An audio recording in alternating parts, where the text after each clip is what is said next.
हम आपको लेके चलना चाहते हैं कि अभी कुछ ही शुरुआत हुई थी, कि पहली ही शुरुआत की मैं बात करूंगा, क्योंकि बहुत पहले का वाक़या है। और यीशु मसीह अभी स्वर्ग पर उठाए गए और भीड़ खड़ी, गलील से और कहाँ कहाँ से आए हुए लोग थे, और भीड़ बादलों की तरफ देख रही थी। यीशु मसीह अब लोप हो चुका है, यीशु मसीह अब गायब हो चुका है, अब तो केवल बादल दिखाई दे रहे हैं। तो अभी वो भीड़ अभी तक बादलों की तरफ देख रही है। खुदा का अच्छा तरीका है विश्वास करने वालों के लिए। ऐसे में दो स्वर्गदूत आकर खड़े हुए और कहने लगे, तुम बादलों की तरफ क्या देख रहे हो?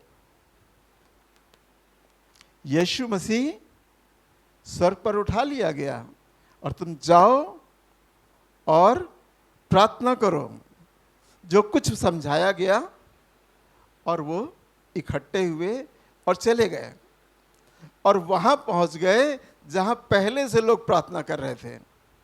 और उसके बाद जो हुआ आपको सब मालूम है। शुरुआती दौर की बात है। तो प्रेरितों का के काम में लूका लिखने वाला है इसका, और इसने बड़े अच्छे तरीके से सब चीज़ों को बहुत सिस्टम से लिखा, और लिखने के बाद उसने सब चीज़ों को बताया कि क्या क्या करना है। तो आइए प्रेरितों के काम आधी आयत को पढ़ेंगे। आधी आयत में हमारा मतलब पूरा हो जाता है, इसलिए हमको ज़्यादा लंबा नहीं करना है। प्रेरितों के काम पहला अध्याय 8वां पद, थोड़ी सी आयत पढ़ेंगे जी। परंतु जब पवित्र आत्मा तुम पर आएगा।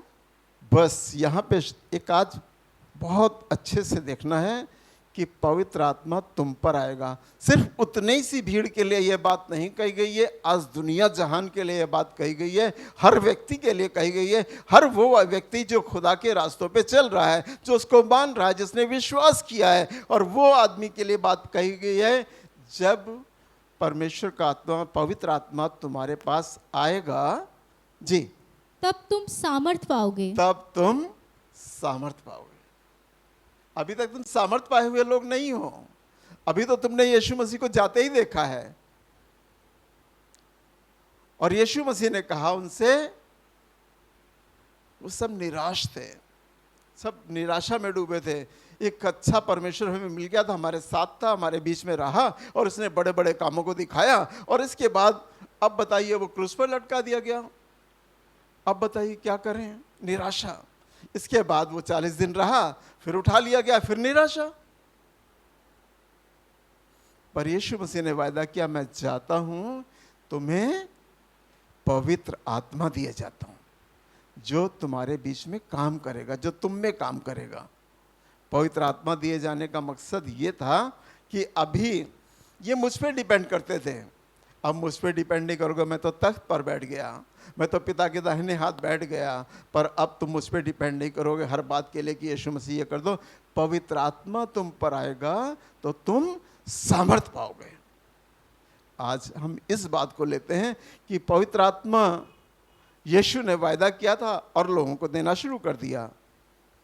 सिर्फ ये नहीं कि उस भीड़ को जहां वायदा कर रहा था, उसने वायदा आज दुनिया के एक एक जन के लिए है, जो यीशु मसीह में विश्वास करते हैं, जो चलते हैं, जो यीशु मसीह में आ गए हैं, जिन्होंने बपतिस्मा ले लिया, जिन्होंने अपनी बातों को मान लिया, जिसने यहाँ तक कि नीचे स्तर की बाइबल की बात ये है, छोटी सी बात ये है कि जो ये कहता है कि यीशु मसीह परमेश्वर का पुत्र है, वो पवित्र आत्मा से भरा हुआ आदमी है। पवित्र आत्मा उसके अंदर वास कर रहा है। नहीं तो अन्य जातियों को बुला लीजिए, कहिए, उनसे कहें। एक कौम पूरी ये नहीं कहती कि यीशु मसीह परमेश्वर का पुत्र।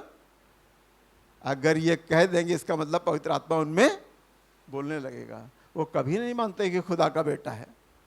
ये तो हमारे लिए है ना, नहीं तो उनकी जुबान से भी पवित्र आत्मा बोलने लगेगी। पवित्र आत्मा उनको नहीं दिया गया, मसीहों को दिया गया, विश्वासियों को दिया गया, बाइबल पढ़ने वाले, दुआ करने वाले, लगे रहने वालों के पास पवित्र आत्मा है। एक छोटे से आदमी से आप जो विश्वास में आ चुका है, उससे ये नहीं कह सकते कि तुम्हारे अंदर पवित्र आत्मा नहीं है। पवित्र आत्मा तुम्हारे अंदर है, और ये बात सामर्थ पाओगे, ये बात तुम्हारे अंदर लागू हो चुकी है, आपके अंदर जीवन में लागू हो चुकी है। पर आप कैसे उसको इस्तेमाल कर रहे हैं? हम नहीं कहते कि आपके अंदर कुछ नहीं है। पौलुस ने बड़े अच्छे तरीके से बाद में बताया कि शरीर है और शरीर के बहुत से अंग हैं। शरीर है, शरीर के अंदर बहुत से अंग है। आंख देखने का काम करती है, जुबान बोलने का काम करती है, हाथ अपने काम करते हैं, पैर अपने काम करती है। सब चीजें अपना अपना काम कर रही है। यह है कलीसिया। इस शरीर को जो बताकर, आदमी के शरीर को, व्यक्ति के शरीर को बताकर पौलुस ने एग्जाम्पल लिया है, और पढ़िएगा, बहुत अच्छा लगता है। और उसमें जाकर उसने बताया कि एक एक अंग अलग अलग काम करते हैं। वैसे कलीसिया है, ये सब आप लोग अलग अलग काम आपको सौंपे गया, और सब पवित्र आत्मा के द्वारा है, पवित्र आत्मा की सामर्थ्य के द्वारा है। किसी को प्रचार करने का, किसी को भविष्यवाणी करने का, किसी को बाजे बजाने का, किसी को गाना गाने का, किसी को प्रचार करने का, तरह तरह के वरदान हमने देखा है। ये वरदानों को हम आप ही के बीच में, आप लोगों से देखते हैं। हमने बहुतों से सुना है कि भैया जब हम बीमार पड़े तो हमने क्या किया, हमने कोमल से दुआ करवाई। हाँ, हमें मालूम है कि हमसे ज़्यादा ये बच्चे पवित्र हैं, जिनकी अभी उम्र स्टार्ट हुई है। इनके अंदर गुनाह नहीं, इनके अंदर गलतियां नहीं, इनके अंदर बुराइयां नहीं, इनके अंदर पाप नहीं, और ये इनकी दुआएं बहुत जल्दी सुनी जाएंगी। मैं विश्वास करता हूं इस बात पे। ऐसा नहीं कि मुझ में नहीं है। कोई मुझसे कहता तो मैं भी दुआ करता तो शायद हो जाता, पर हम मनुष्य झूठ बोलना, ये करना, वो करना, पवित्र आत्मा छोड़कर नहीं जाता है। वो दब जाता है, छिपा रहता है, छिपा रहता है। और जब आप चाहते हैं, जैसे मोरिल भाई, इनके अंदर कहते हैं कि बहुत सी हम कमियां निकालते हैं, उनके अंदर, इनके अंदर भी निकाल देते हैं, हम अपने अंदर भी निकाल लेते हैं। पर मैंने इनको देखा कि एक बात इनके अंदर बहुत अच्छी है, वो ये है कि भविष्यवाणी के बारे में क्या लिखा है, भविष्यवाणी तो करो, पर उसका अर्थ बताने वाला कोई होना चाहिए। जब अन्य अन्य भाषा बोल रहे थे लोग, अन्य भाषाओं का अर्थ बताना इनके पास है। मैंने जो मैं अन्य भाषाओं में जो बोल देता हूँ फटाफट फटाफट, वो मुझे खुद ही नहीं मालूम होता कि मैं अन्य भाषा में जो बोलता हूँ उसका अर्थ क्या है। पर इनको मैंने बताया, इनके पास ये वाली पवित्र आत्मा है जो इनको अन्य अन्य भाषाओं का ट्रांसलेशन करना इनको आता है। ऐसे बहुत से लोग हैं, सबका अलग अलग बताऊंगा तो ढेर लग जाएगा, पर सबके अंदर कुछ ना कुछ है। यह हमारा टैलेंट नहीं है, यह हमारा यीशु मसीह के द्वारा जो वायदे हैं वो पवित्र आत्मा है जो हमारे अंदर बताता है। अचानक से वर्शिप कराना हो, भैया कोमल को खड़ा कराओ, अचानक से वर्शिप कर देंगे। हमें अपने एग्जाम्पल मालूम है कि एक जगह में डेथ हो गई, और वहाँ पे मैं गया, और बड़े सीनियर खादिम जो पूरे लखनऊ में माने जाने हैं, उनको आना था। वो जानते छोटे मोटी जगहों पे वो जल्दी पहुँचते नहीं हैं, और नहीं आए। आखिर बचते बचते आगे टाइम बढ़ता चला गया। तो हमसे लोगों ने आकर कहा कि अरे आप भी तो पादरी हैं, तो आप इनकी जो तीसरे दिन की मीटिंग है उसमें आप कुछ बोल दीजिए। हमने कहा हाँ, अगर कोई मुझसे कहे तो मैं बोल सकता हूँ। समय असमय तैयार रहो। हम शरीर से, आत्मा से तैयार हैं, पर जब खड़े हो गए तो पवित्र आत्मा तुम्हें गाइड कर देगा कि बोलना क्या है। मैंने अपनी उसमें गाड़ी में से निकाली अपनी बाइबल और मीटिंग शुरू करा दी, और करके हमने बोलना शुरू कर दिया। मैं अपनी तारीफ की बात नहीं कर रहा हूँ, पवित्र आत्मा की तारीफ की बात कर रहा हूँ। एक जगह में गए और वहाँ वो मंगनी होनी थी, इंगेजमेंट था, और इंगेजमेंट में एक नाम मुझे मालूम है, नहीं बोलूँगा, पर वो आए थे और उनको आज इंगेजमेंट करनी थी, पर वो 6 बज गया, 7 बज गया, 8 बज गया, 9 बज गया, और वो नहीं आए। हमसे लोगों ने आके कहा कि आप इंगेजमेंट कर दीजिए। हमने कहा हाँ कर दूँगा, पर इनके लड़के वालों से बोलो कि वो हमारी बात सुने और हमारी बात माने, और हम कर देंगे एंगेजमेंट। मैं शादी की बुक लेकर गया था। ये पवित्र आत्मा ने मुझसे कहा था कि शादी की बुक लेके जाना, उसमें मंगनी का भी सिस्टम सब लिखा हुआ है। वो मैं अपनी कार में रखे हुआ था, और बाइबल भी रखी हुई थी। हम इंतजार देख रहे थे कि वो लोगों को करना है तो वही करेंगे। मैंने निकाली जाके किताब, और जल्दी से निकाला और एक पन्ना खोला, और हमने नाम पूछे दोनों के, हमने मंगनी कर दी। पर इसमें भी पवित्र आत्मा का काम था, हमारा नहीं था। नहीं तो हम शादी की बुक उनकी मंगनी है वो पढ़ेंगे, हमसे क्या करना है, हम क्यों लेके जाएंगे। और हमने वो मंगनी कर दी। अब वो दौड़ दौड़ के हमारे पास आने लगे। हमने कहा शादी उन्हीं से करा लीजिए, हमारे पास मत आइए। हमने उस दिन आपकी ज़रूरत थी, हमने पूरा कर दिया। हम किसी का रद्दे पे रद्दा, हम जो कहते हैं कि हम किसी के रद्दे पे रद्दा नहीं, वो आप उनके चर्च जाते हैं, उन्हीं से करवा लीजिए शादी, हमको शादी करने की ज़रूरत नहीं। मैं किसी के रद्दे पे रद्दा नहीं रखता। और अगर आपको इतना है तो मेरा चर्च ज्वाइन कर लीजिए, 3 हफ्ते 10 हफ्ते 15 हफ्ते आइए, मैं देखता हूँ, फिर मैं आपकी शादी करवा दूंगा। 6 महीने के पीछे बढ़ा दीजिए शादी। हमने कहा नहीं, हम ऐसे शादी नहीं करते। शादी तभी करेंगे जब हम अपने चर्च का मेंबर बना लेंगे ना। लड़का तो हमारी तरफ है, वो आता है कभी कभी, लेकिन लड़की वाले नहीं आते। हमको नहीं मालूम कि कौन है वो, हम क्यों करेंगे उनकी शादी। और वो खैर अन्य जातियों से आते थे, लेकिन बिलीवर थे, पर हमने मना कर दिया। बताना ये चाहता हूँ कि इसमें भी पवित्र आत्मा था, मैं नहीं था। मैं तो एक इंसान हूँ, पर यूज करने का काम पवित्र आत्मा। तुम सामर्थ पाओगे, जैसी तुम्हारी नीड होगी वैसा पवित्र आत्मा तुम्हें आवश्यकताओं के अनुसार सामर्थ देगा। आइए निकालें 2 अध्याय और 38 पद, प्रेरितों के काम 2 अध्याय 38 पद। पतरस ने उनसे कहा, मन फिराओ और तुम में से हर एक अपने अपने पापों की क्षमा के लिए जी, यीशु मसीह के नाम से बपतिस्मा ले। अब 3-3 हजार लोगों का परिवर्तन होना पतरस की बात के इतनी बात की वो नहीं है। इसमें सामर्थ्य यहाँ काम कर रहा है कि 3000 लोगों के बीच में वो अपनी बातें कहना शुरू करता है। और इसके बाद सब कहने लगते हैं, बताओ हम क्या करें, तुम बताओ हमको, हम क्या करें, अब हम और आगे क्या करें। जी, मन फिराओ जी, और तुम में से हर एक अपने अपने पापों की क्षमा के लिए, सबसे पहले पापों की क्षमा के लिए मन फिराओ और अपने अपने पापों की क्षमा के लिए यीशु मसीह के नाम से बपतिस्मा ले, जी, तो तुम पवित्र आत्मा का दान पाओगे। तब तुम पवित्र आत्मा का दान पाओगे। हैं पवित्र आत्मा चाह रहे थे कि पवित्र आत्मा हमको भी दिलवा दो, हमको ऐसे कितने लोग आए कहने लगे पवित्र आत्मा हमको दिला दो। एक आदमी तो जो टोना करने वाला था, बाइबल में आपने पढ़ा है, वो लेकर पैसे आया और कहने लगा कि प्रेरितों से कि ये तुम लो, इतने पैसे लो, तुम हमें भी पवित्र आत्मा का दान दे दो, तुम हमको भी पवित्र आत्मा का दान दे दो। उसने कहा नहीं, पवित्र आत्मा का दान पैसों से नहीं मिलता। और उसने शाप भी दिया। क्या दिया था? तेरे पैसे तेरे साथ गारद हूं। पैसों से नहीं मिलता भाई, खरीदा नहीं जा सकता पवित्र आत्मा। हाँ, आप जब घुटनों पे जाते हैं, जब आप अकेले तन्हा दुआ करते हैं, 1 बार नहीं 5 बार दुआ करते हैं, 5 बार नहीं 10 बार दुआ करते हैं, पवित्र आत्मा का दान पाने के लिए आप रात रात में दुआ करते हैं। और मुझे तो बहुत एक्सपीरियंस है, मुझे दूसरों के लिए भी बहुत एक्सपीरियंस है, सुना हुआ है किस तरह से हमने पवित्र आत्मा पाया। मैंने किस तरह से पवित्र आत्मा पाया, मुझे एक्सपीरियंस है। ऐसा नहीं यहाँ बैठा कोई कि जिसने पवित्र आत्मा नहीं पाया, सबने पाया। पर वो आपके अंदर उस दिन काम करेगा जिस दिन आप तय कर लोगे कि मैं सोचता तो मेरे पास, मैंने आपको कई बार बताया, फिर आज बताना चाहता हूँ कि अच्छी बात तो यह है कि मेरी वाइफ की डेथ का मंथ चल रहा है, तो मैं थोड़ा थोड़ा उधर चला जाता हूँ, वाइफ की तरफ चला जाता हूँ और धुन में रहता हूँ उसमें। तो मेरी वाइफ जब बहुत कोमा में थी, तो 40 दिन जब मैं वहाँ था दिल्ली में, तब मुझे एक जगह प्रेयर करने की ढूंढ रहा था कि कहीं खुलकर प्रेयर करने की जगह मिले।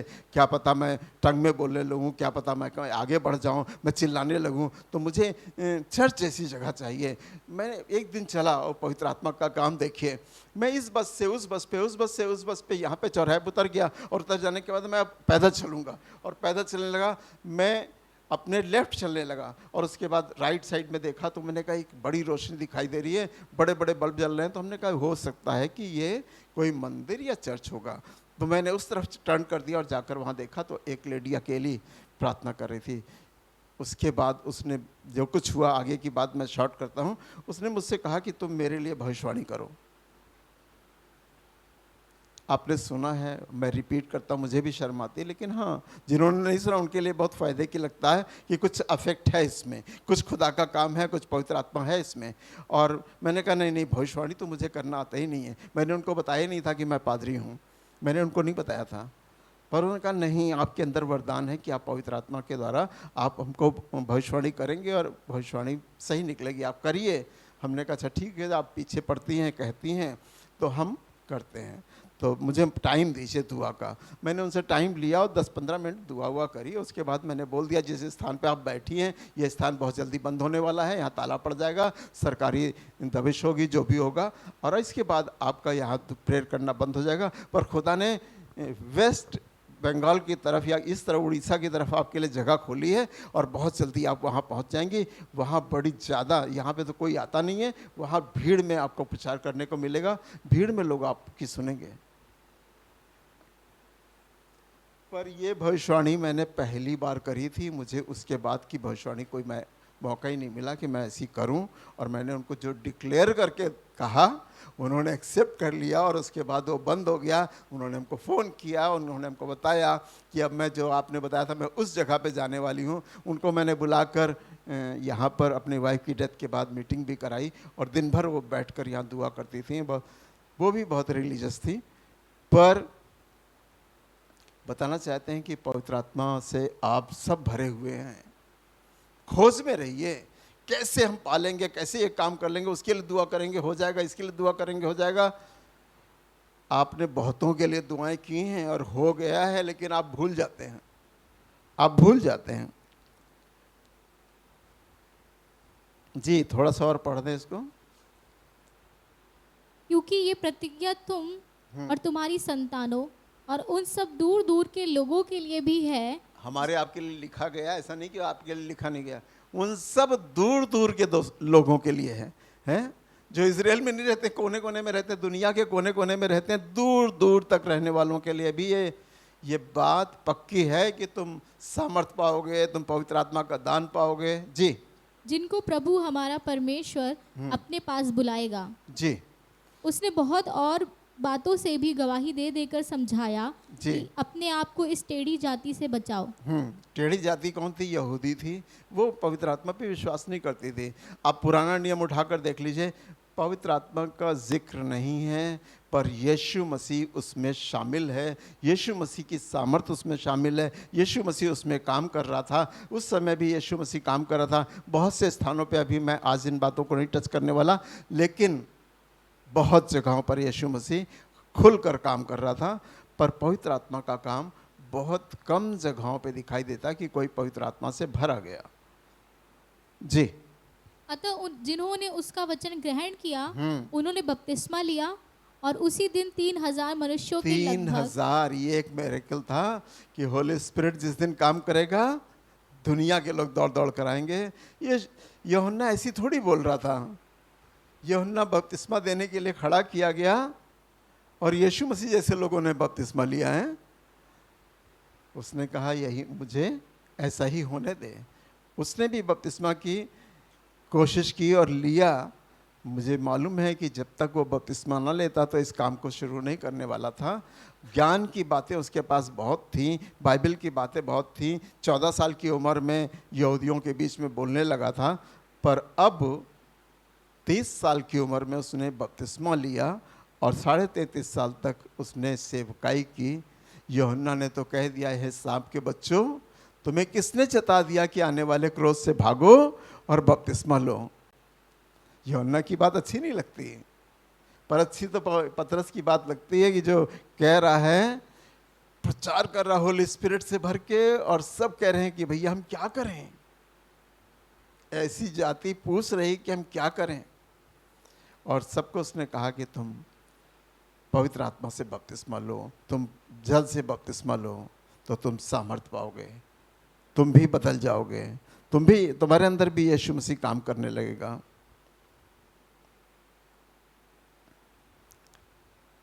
पहला कुरिन्थियों 6 अध्याय और 19 पद।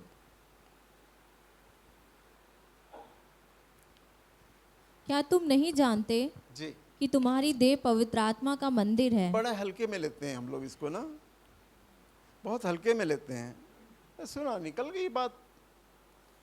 क्या तुम नहीं जानते कि तुम्हारा देह पवित्र आत्मा का मंदिर है?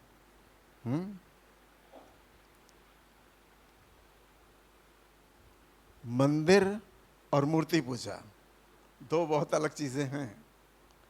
जिस मंदिर में, ये मंदिर है, इसमें अगर मूर्ति रख दी जाए तो यह पवित्र आत्मा का मंदिर नहीं हो सकता। यह पवित्र आत्मा का मंदिर नहीं हो सकता है। पवित्र आत्मा का मंदिर हम हैं। क्या आप बोल सकते हैं मेरे साथ कि पवित्र आत्मा का मंदिर हम हैं? विश्वास करने वालों के लिए सब चीजें वैसे ही वैसी रखी हैं, जैसी लिखी गई हैं वैसे ही आपके अंदर है। हालेलुया। ये विश्वास करने वालों के लिए है। अब बात इस बात पे आती है कि वो नहीं बोल सकते, वो नहीं कह सकते, वो कमजोर पड़ जाते हैं जो व्यभिचार करते हैं। व्यभिचार करना क्या है? बाइबल क्या बताती है? दूसरा एक उपमा दी गई है इसकी। किसी को अरे मालूम है, जल्दी से बताइए, हम आपके मुंह से सुनना चाहते हैं। व्यभिचार करना और हाँ, मूर्ति पूजा। अरे मूर्ति पूजा इतनी खतरनाक चीज है। व्यभिचार करना और मूर्ति पूजा करना, ये दो बड़ी खतरनाक चीजें हैं।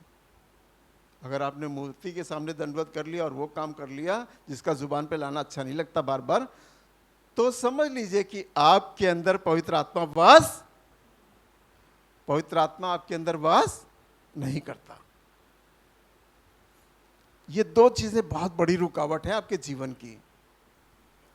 किसी को आंखों से देखकर, कामों से देखकर कोई किसी को बोल सकता है कि तो ये तो अरे बड़े गलत आदमी है, ये तो जाकर वहां ये भी करते हैं, वो भी करते हैं, ऐसा करते हैं। आप तोहमत लगा लो किसी के ऊपर, पर खुदा जानता है और पवित्र आत्मा जानता है कि आपका तोहमत लगाना कितना सच है और कितना गलत है। तुम पवित्र आत्मा का मंदिर हो। अगर हम लोग खुदा में निकल आए हैं तो ये एक्सेप्ट कर लोगे कि हम पवित्र आत्मा का मंदिर हैं, तो आपसे गलत काम नहीं होगा, बुरा काम आपसे नहीं होगा।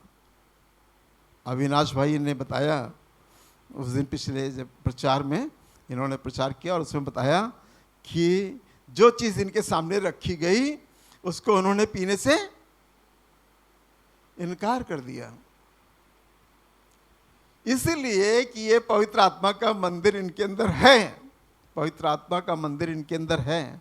हमारे सामने वो चीज़ें परोसी तो जाएंगी। मैं इन चर्च के सामने बहुत सी चीज़ों का खुलकर बयान जुबान से नहीं कर सकता। कोई आदमी से मुझसे बात करे तो मैं बयान कर सकता हूँ कि कैसी कैसी परिस्थितियों में आपको शैतान गिराने की कोशिशें करेगा और क्या क्या चीज़ें आपके साथ परोसी जाएंगी। सिर्फ A to Z तक की बातें कर रहा हूँ। जो बातें यहाँ जुबान पे लानी नहीं है वो नहीं ला रहा हूँ। फिलहाल आपको खुदा अगर उसमें बचाना चाहता है तो आपको बचा लेगा। आप गिर नहीं जाओगे, आप गिरोगे नहीं फौरन, कह दोगे नहीं। मेरे दिल दिमाग में आ रही हैं वो बातें, और वो बातें बिल्कुल जुबान पे चर्च में लाने वाली बातें नहीं हैं, लेकिन आप गिरोगे नहीं। मैं कॉन्फिडेंस से कह रहा हूँ, यहाँ खड़े होकर कॉन्फिडेंस से कह रहा हूँ कि वो चीज़ें जो आपको गुमराह करती हैं। पिछली बार मैंने बहुत सी बातें कही कि इज़राबेल की आत्मा से जोड़ा, और इसको मैं पीछे रिपीट करने वाला नहीं है, लेकिन मैं बताना चाहता हूँ कि वही एक आत्मा है जो पादरियों को और प्रीचर को और खुदा के लोगों को इस बात में गिराती है, और जिनसे आज कई पादरी बेदखल हो चुके हैं। कई पादरी आज अपने प्रचार के कामों में नहीं है। जिनको मैं जानता हूँ वो नहीं है, या उनकी इज्जत नहीं है, या वो बात नहीं है उनके अंदर, वो तौफीक उनके अंदर नहीं है, वो सामर्थ उनके अंदर नहीं रह गई। पहले वो ऐसे ही हाथ बढ़ाते थे और लोग उनकी चंगाई पा जाते थे, पर आज वो चंगाई नहीं है। मैं किसी पर उंगली उठाने के लिए नहीं कह रहा हूँ, मैं आपको एक एग्जाम्पल देने के लिए कह रहा हूँ। चाहे मैं हूँ या कोई भी हूँ, लेकिन उनको आप देख लीजिए, परख लीजिए, जान लीजिए, चेंजेस आ गए। मैं इन आँखों से देखता हूँ, उनको तौलता हूँ, नापता हूँ। मुझे तौलने का अधिकार नहीं है, परमेश्वर को ये अधिकार है। पर हम जानते हैं कि हाँ, अब ये सामर्थ्य के काम नहीं कर पा रहे हैं। क्यों नहीं कर पा रहे हैं? अब कहते हैं उनसे दुआ करा लो जाके। जब उनके सामने कोई आता तो उनसे दुआ करा लो जाके। इविल स्पिरिट नहीं निकल रही तो भैया उनके घर भेज दो, वहां निकाल देंगे। ऐसा क्या हो गया? कुछ तो कहीं है, कुछ तो कहीं है जो सामर्थ्य के काम आप नहीं कर पा रहे हैं। हम पवित्र आत्मा का मंदिर हैं, हम सब ने एक्सेप्ट किया हुआ है। तो तंबाकू हमारे मुंह में दबी नहीं रहेगी, पान मसाला हम खाएंगे नहीं, ऐसी छोटी छोटी चीज़ों को छोड़िए, इन बातों को हैं। पर इस बात को हमेशा जीवन में याद रखिए कि हम पवित्र आत्मा का मंदिर हैं।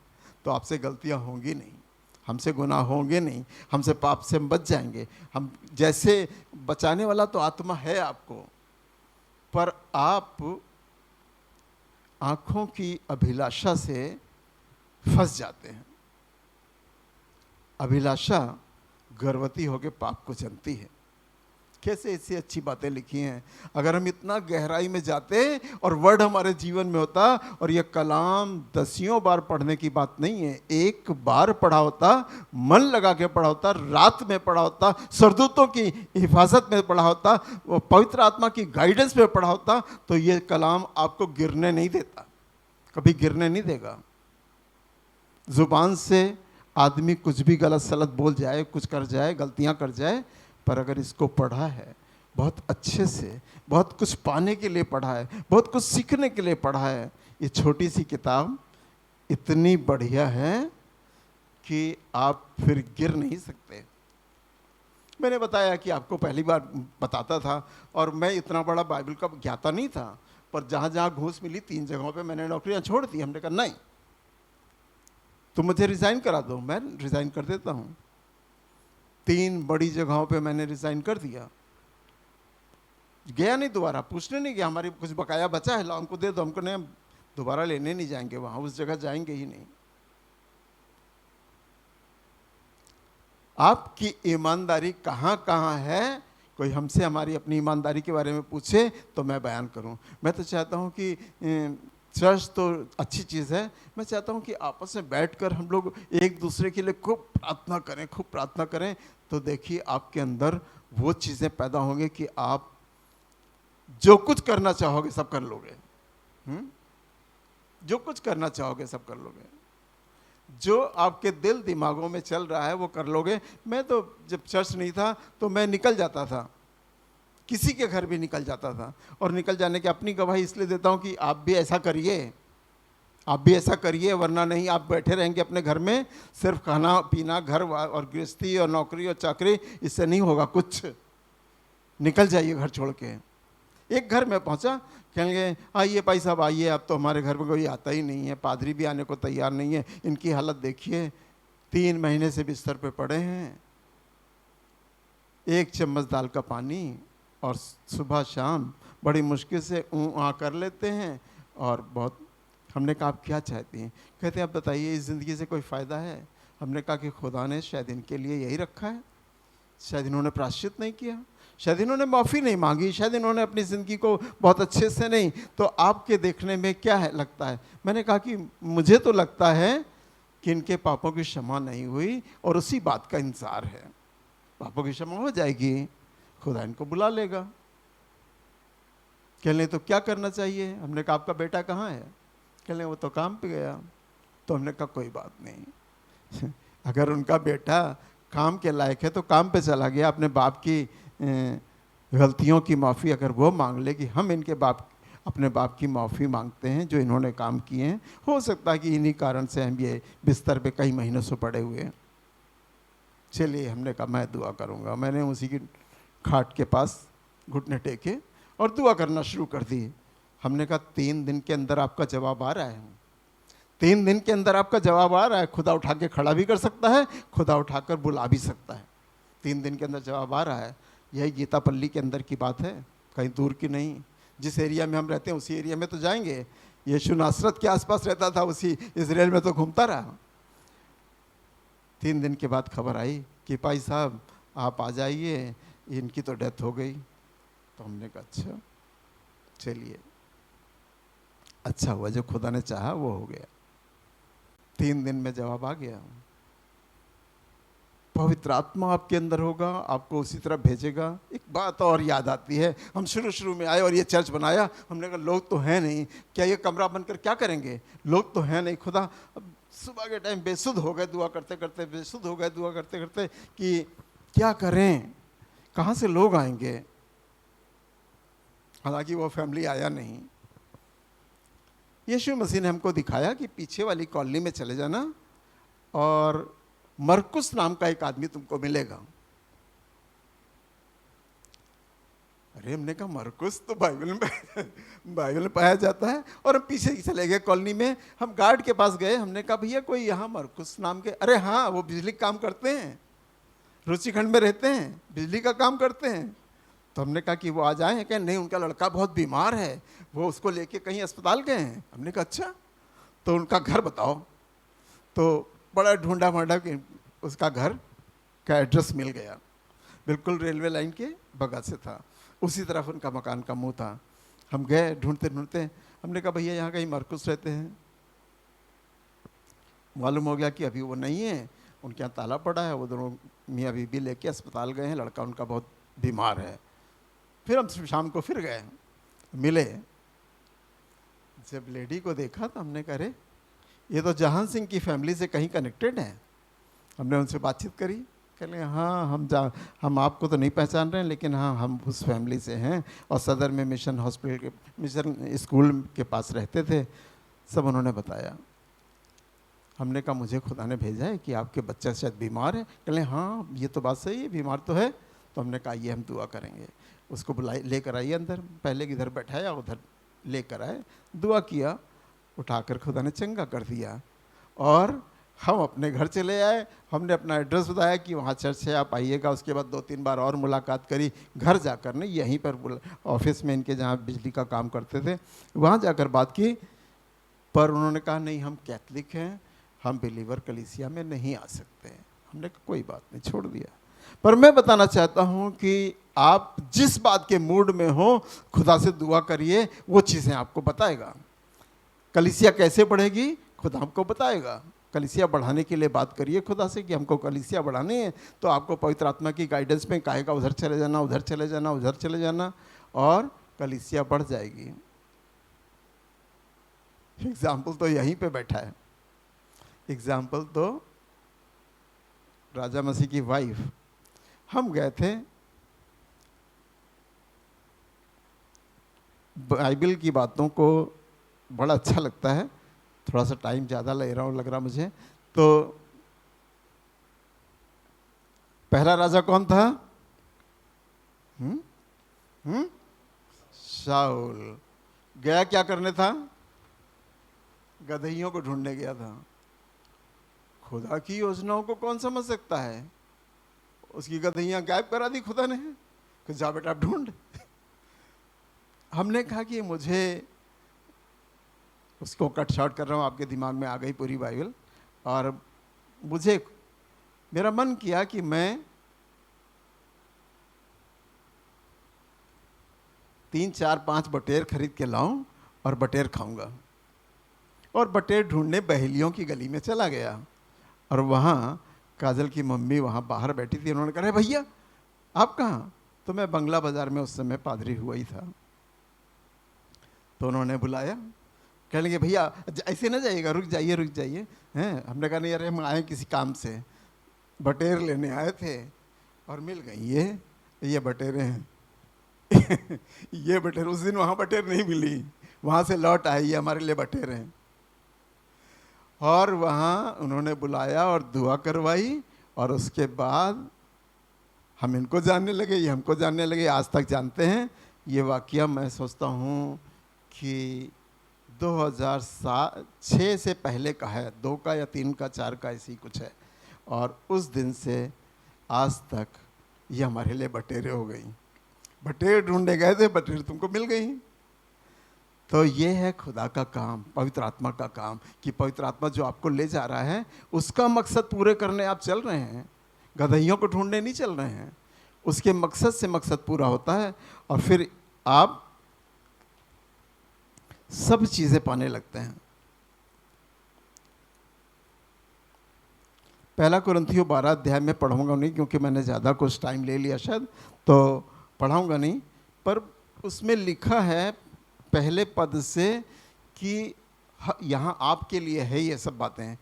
जो बिलीव कर चुके यीशु मसीह में, उनके अंदर पवित्र आत्मा है, ये पक्का है। तो सबको क्या क्या दिया गया है, 2-4 लाइन में एक आध जल्दी से बात को जल्दी से पढ़ दें ताकि हम खत्म करें। जी। वरदान तो कई प्रकार के हैं। वरदान तो कई प्रकार के, आत्मा के फल और वरदान आप सब जानते हैं ना, सब जानते हैं कि आत्मा के फल और वरदान ये होली स्पिरिट के द्वारा आप तक पहुंचते हैं। अब कौन सा वरदान किसको कैसे मिला, क्या मिला, कौन से फल मिला, यीशु मसीह ने तो एक बात कह के एक बात सस्पेंस वाली डाल दी। उसने कहा मैं दाखलता हूं और तुम। अब डालियों में क्या, हमारे अमरूद में देखिए भाई, दाखलता तो मतलब जो पेड़ है उसकी जो डालियां हैं, जितने अमरूद निकले हैं वो सब डालियों में निकले हैं, पेड़ में नहीं निकले हैं। छोटी छोटी डालियां देखिए जो बीच में अभी नीचे निकल रही, इतने इतने बड़े अमरूद दिखाई दे रहे हैं। अरे उसको एग्जाम्पल में लेने का और समझने का और मकसद को समझो कि मैं दाखलता हूं और तुम डालियां हैं, और जो डालियां मुझ में होकर बहुत फल लाती हैं। आत्मा के फल और आत्मा के वरदान यहाँ छिपे हुए हैं, आप खाली गौर करो और ढूंढना शुरू कर दो। मैं तो हर समय दुआ करता हूँ तो यही कहता हूँ, तू दाखलता है और हम डाली, तू दाखलता हम डाली, हमें नम्र होना, हमें दीन बनना, हमें नम्र होना। यही तो दुआएं हैं। तो दुआएं तो कहते हैं ये वाला काम हो जाता, वो वाला काम हो जाता, वो वाला पैसा मिल जाता, वो वाली ज़मीन बिक जाती, वाला मकान बिक जाता। हाँ, ये भी ऐसे दिन आते हैं कि वो भी आप करते हैं। आप दुआएं अपनी तरक्की के लिए नहीं, बल्कि खुदा के काम की तरक्की के लिए दुआ करिए कि खुदा हम चाहते हैं कि हर एक घुटना झुकेगा, हर एक ज़ुबान अंगीकार करेगी और मैं उसका हिस्सा बनूंगा। तो ये झुकेंगी और ज़ुबान अंगीकार करेंगी। तो इसमें चाहत क्या है कि हम उसका हिस्सा बनना चाहते हैं यीशु मसीह। ये हमारी लालच है, ये हमारा लोभ है, यही हमारा कोशिश है, इसी से हम तरक्की करते हैं। कोई नहीं हमारे कहने से झुक रहा घुटना, ना जुबान अंगीकार कर रही है। वक्त बुरा है, कोई बात नहीं, ऐसा नहीं कि रुक गया, आएगा, पलट जाएगी चीज़ें।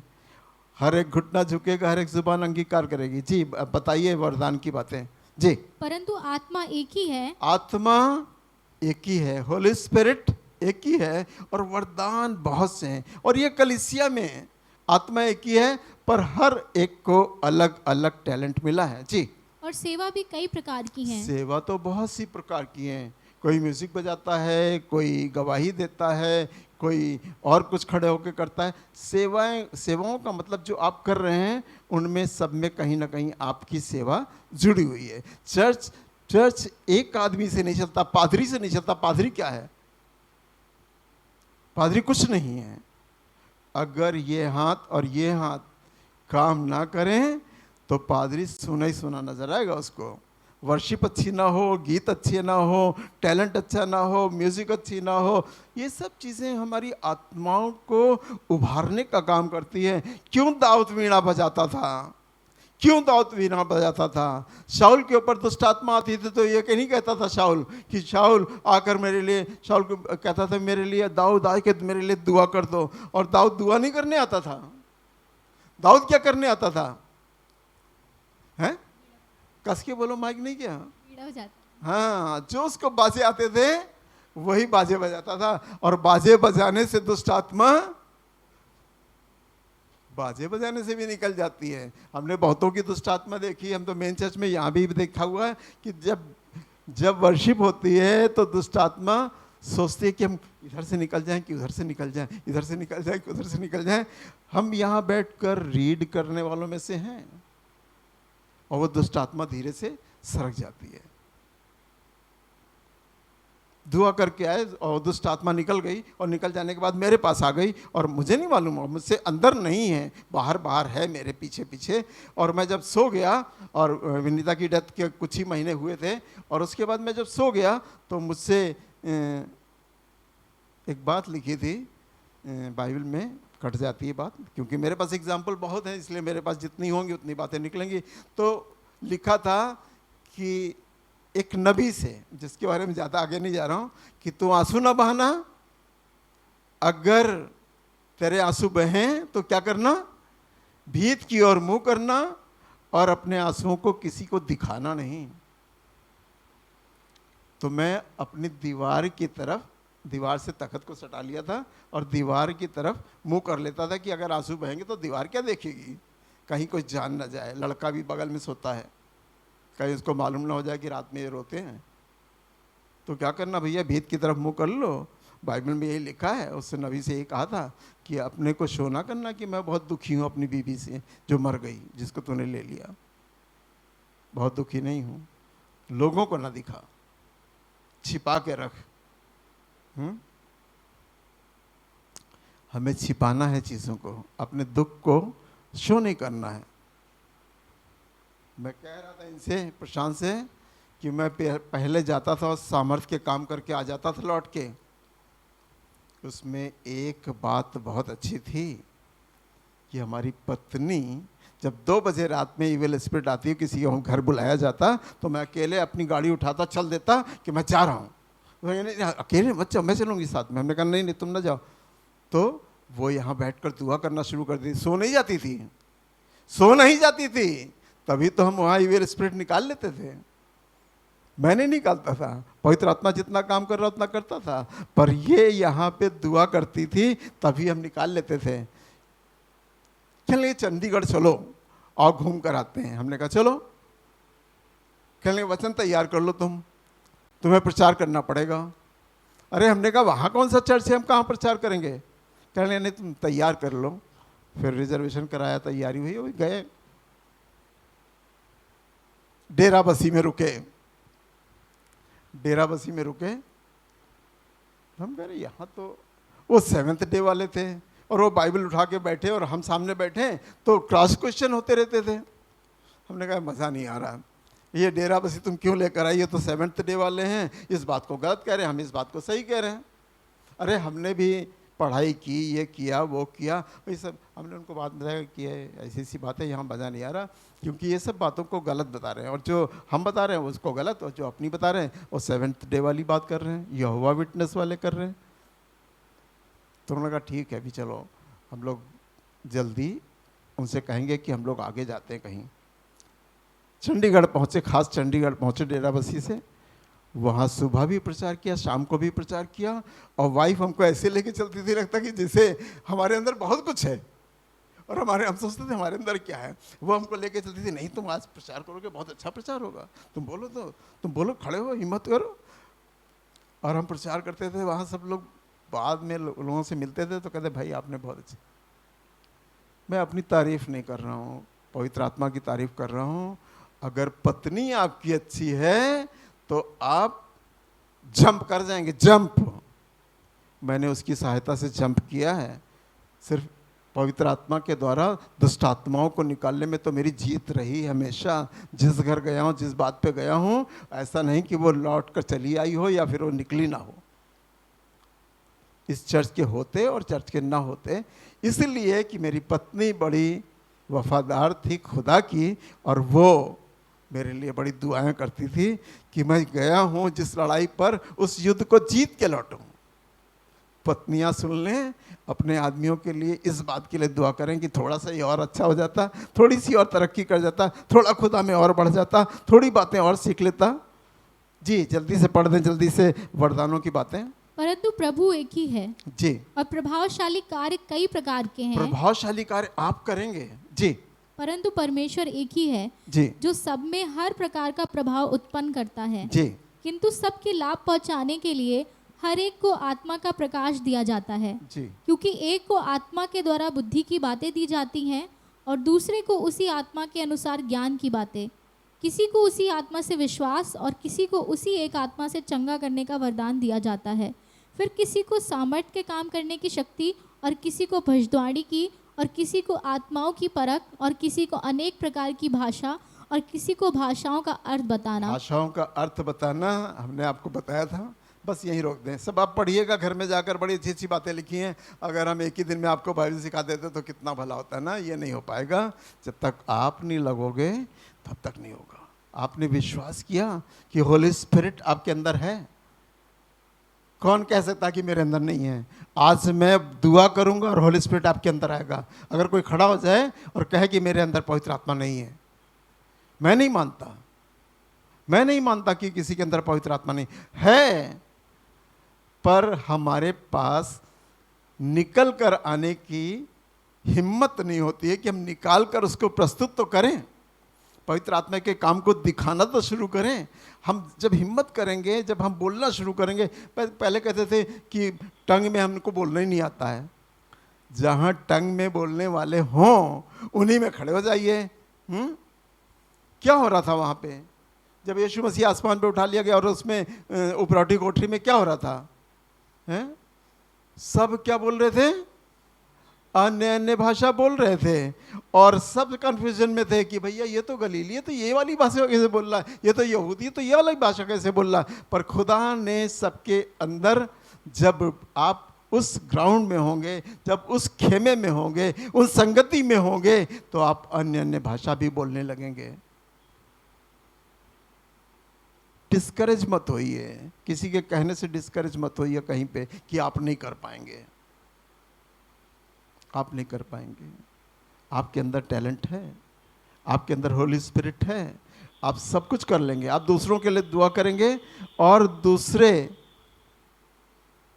आपसे शिफा पाएंगे, आपसे बदल जाएंगे। वो पीछा कर लेंगे आपका और आपके पीछे पीछे चलने लगेंगे। हम दुआ करने जा रहे हैं।